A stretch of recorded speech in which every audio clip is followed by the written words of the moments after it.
the most hated woman in town wakes up to an intruder in her house, only to discover that her uninvited guest isn't human. In her remote home, Bryn lives alone. She starts her day by lighting up the small-scale model that she built based on the nearby town of Mill River before starting her job as a seamstress. After completing a dress, she packs it to send to her customer. On her way out, she notices a circular patch of dry grass on her lawn, so she waters it before driving off. She passes by the home of her closest neighbor and tries to greet the man, but he ignores her. The woman soon arrives in town and dodges everyone's eyes as she hurries to drop her packages into the mailbox. After this, she visits her mother's grave, but when she hears people arriving, Bryn quickly leaves. On her way to her car, she sees Police Chief Collins and his wife Mrs. Collins, so she hides until they leave. Back home, Bryn writes a letter to her friend and the Collins' daughter, Maud. However, she stops when she notices the mailman arriving to deliver her package. The woman excitedly retrieves the package, which contains a model school for her little town. Bryn continues her day in solitary as she practices dancing, continues her letter for Maud, and prepares her dinner. When the phone rings, she quickly picks it up and hangs up, knowing that it's someone wanting to curse at her. Despite being ostracized, Bryn tries to make the most out of her evening, though she admits in her letter to Maud that she may never forgive herself for what happened years before. After she sleeps, something descends from the sky and hovers above her house. When it lands, all the electronics in her home suddenly turn on before the power goes out completely. Bryn wakes up to a loud thud, so she checks outside and sees something move the garbage cans. Thinking it's an animal, the woman heads out, though she notices that the power isn't working. To her horror, she also finds the front door open.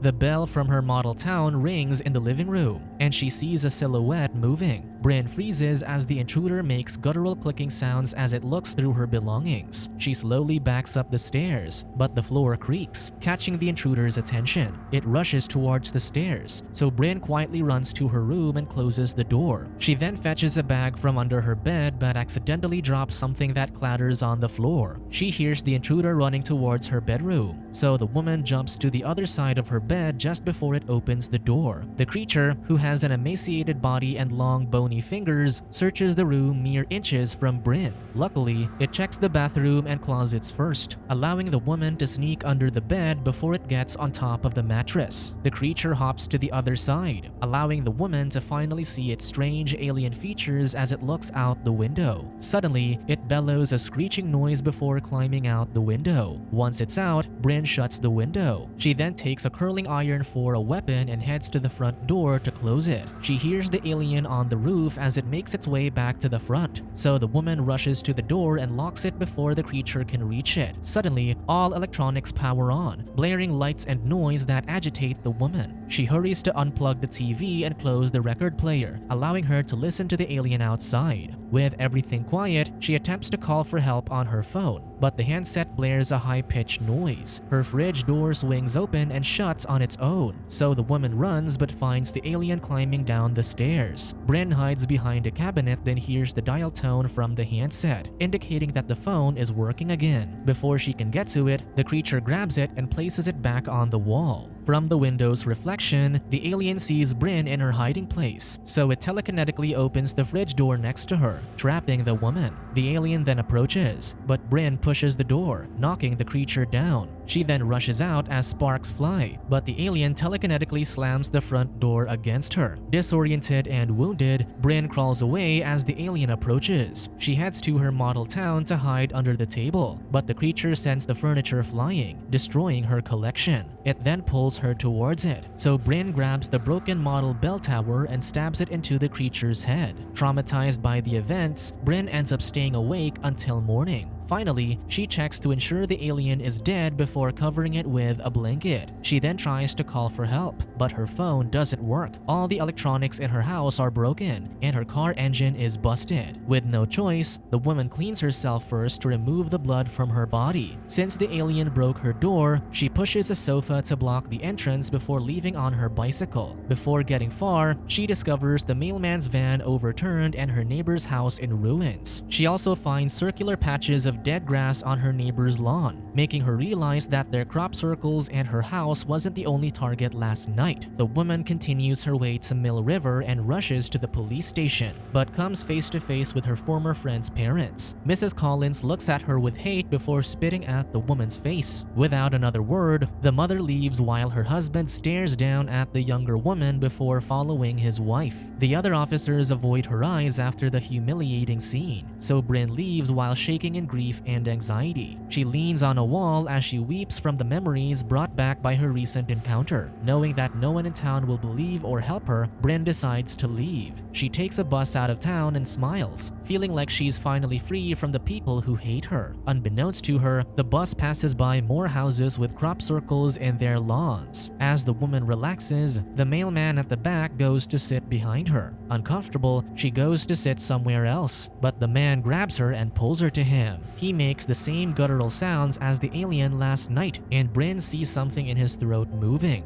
Realizing that the man is being controlled, she pushes him off while she falls to the floor. Another passenger attempts to help her up, but the mailman pushes him away and climbs over the seats to reach the woman. Another female passenger also starts pursuing Bryn, possessed by the alien creatures. Bryn kicks the passenger away, but the mailman continues approaching her. The driver finally notices the situation and steps on the brakes, making the mailman drop to the floor. His back arches as he crawls towards Bryn, so the woman heads out. She runs from the bus while the mailman merely walks to chase her. After a while, Bryn arrives at a gated dirt road, though she can still hear screams from the bus. Desperate, she ducks into the gate and runs for the church, only to find it locked. With nothing else, Bryn decides to visit the empty graveyard where Maud is buried. The woman grieves for her friend, only to be interrupted by thunderclouds looming above. Knowing this is the alien's doing, she runs as the thunderclouds start covering the entire town. Bryn ends up back at her neighbor's house, where she finds a group of people awaiting the creatures from above. This includes her neighbor, who has a creature moving in his throat. The people then notice her, so Bryn runs to her house and sees that the alien's body is still there. However, she notices liquid trailing away from the body, so Bryn looks under the covers and discovers that something crawled out of the alien's mouth. She follows the trail outside, but it ends beneath her flower bushes. With the sun going down, Bryn devises a plan to defend her home. She uses lanterns to light her place and boils pots of water over her stove. She also gathers weapons, shuts her windows, and uses a heavy quilt to block the front entrance. As she does, beams that look like searchlights glow from her window. Night comes, and Bryn notices the nails she used to prop the quilt drop on their own. Quickly, she hides in the living room as the aliens blast the fabric off and toss the couch to the side. The light from outside then lifts the dead alien's body and leads it outside her house before everything goes quiet again. Bryn uses this chance to head for the basement just as another alien arrives at her porch. She tries to exit through the bulkhead, but the light suddenly shines from outside before the aliens blast the bulkhead open. The woman hides as another alien enters her home. She manages to grab a pair of shears before hiding under a table. Bryn nearly jumps when a mannequin is toppled, but when she turns around, the alien is already in front of her. It pushes the table against the wall, and Bryn aims her shears at it. However, the alien telekinetically sends her weapon flying while the woman instinctively grabs the nearest item she can take, the picture of her and Maud as kids. The alien pulls it from her hand again but stops to stare curiously at the photo. This allows Bryn to escape up the stairs. A smaller alien jumps and tackles the woman, so she bites its arm to force it to release her. Noticing the pots of water still on her stove, the woman then rushes to them and splashes hot water at her enemy. It's effective at harming the creature, but she soon runs out. The angry alien then corners her while she hears another creature call out from outside. Thinking quickly, Bryn moves back behind the stairs just before a beam of light blasts from the door, pinning the pot she's holding to the wall. The small alien walks forward, unharmed by the beam, so the woman steps back, cornered. The beam deactivates, and the creature merely stands at the end of the hall, watching her. Bryn uses this chance to go inside her laundry room, but as soon as she closes the door, the alien breaks it down with its claws. With no choice, she grabs a mop to fight it off, and when the alien breaks the handle, she stabs it with the sharp edge and slams the wardrobe door against its head, killing it. The woman finally makes it outside, only to find a much larger alien behind her shed. She goes to run run but ends up bumping into the possessed mailman. The man drags her by the hair towards the large alien, which uses its spindly arms to communicate with a spacecraft above them. When they reach under the spacecraft, the vehicle starts glowing as if preparing for something.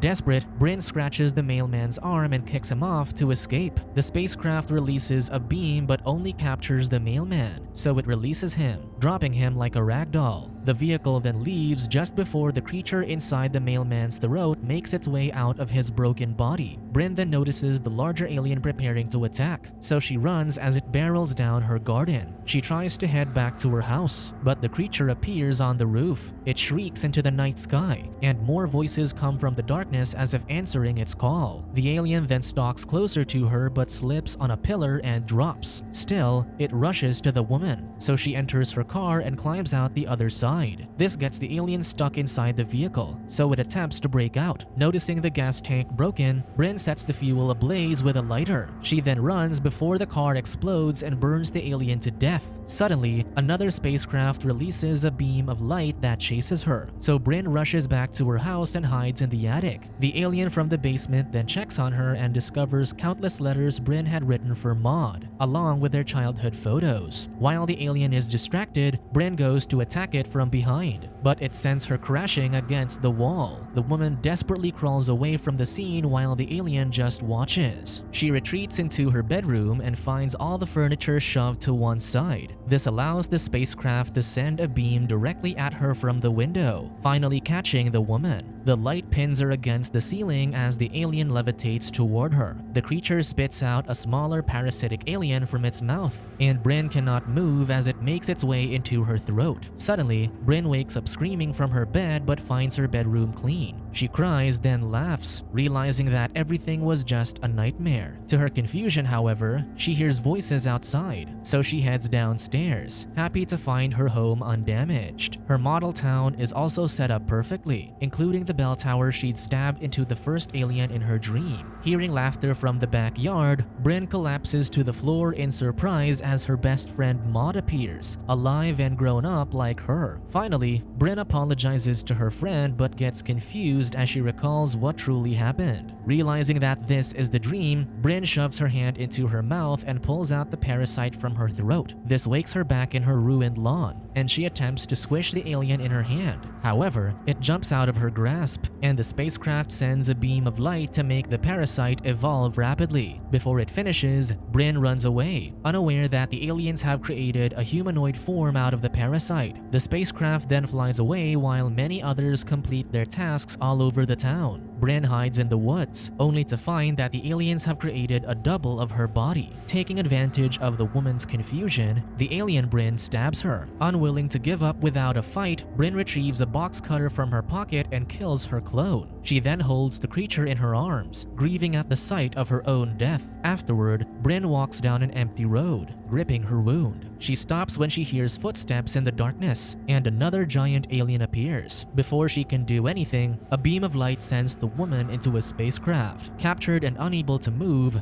Bryn faces aliens who study her. They then touch her head to look into her memories, forcing the woman to see her past. She sees a vision of when she started building the models with her mother and another of her running out of the house. When she chases her younger self, however, she finds her front lawn full of officers as Chief Collins grieves. Bryn recalls this evening as the one that made the entire town turn against her. She and Maud were arguing in the woods, and the latter pushed her friend to the ground. Angry, Bryn saw a rock and slammed it at her friend's head, accidentally killing her. Stunned to see this event again, Bryn suddenly finds herself facing her younger self. It was the day she started writing to Maud out of guilt and mourning. Seeing her own sorrow in front of her, Bryn reaches out to her younger self, hoping that she can reach through time and convince her past to finally forgive herself for what happened. The aliens watch these memories and regrets from Bryn's mind. The woman wakes up to find the creatures conversing as if deciding what to do with her. Suddenly, something above them undulates as if coming to a conclusion. The aliens look back at her just before Bryn is returned to the road. Weeks later, Bryn prepares for the day with more enthusiasm than ever. She takes her bike to her neighbor's home and helps them fix the place. Unlike before, her neighbors now greet her with a smile, though this is because they're all still puppeteered by the aliens. That night, she happily attends a town festival where she dances with her neighbors, finding paradise amongst the aliens who've accepted her, a stark contrast to how her fellow humans treated her for years.